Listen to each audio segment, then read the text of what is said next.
اسکراموچی در این وظیفه همگی 10 روز فعالیت کرد. سارا ساندرز سخنگوی پرزیدنت آمریکا میگوید اسکراموچی بعد صحبتش با مجله نیویورکر از مقام برکنار شد.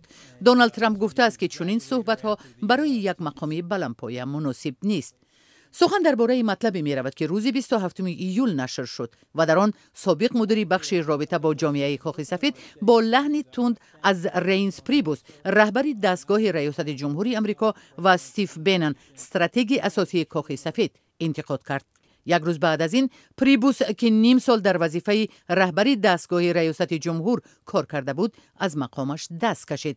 به جای او به این منصب سابق وزیر امنیت داخلی آمریکا جان کلی تعیین شد. او از طرفداران اشدی مبارزه با مهاجرت غیرقانونی و بنیاد دیوار در مرز با مکزیک بود. همزمان با این بعض تغییرات مأموری هم صورت گرفت که طبق آن همه کارمندان دستگاه رئیس جمهور از جمله دختری پرزیدنت ایوانکا ترامپ و دامادش جارد کوشنر رسما تابع کلی می شوند. اسکراموچ روز 21 ایول به حیث مدیر بخش رابطه با جامعه کاخ سفید تعیین شد. رینس پریبوس و همچنین شان اسپایسر سخنگوی سابق دونالد ترامپ مخالف این تعیینات بودند.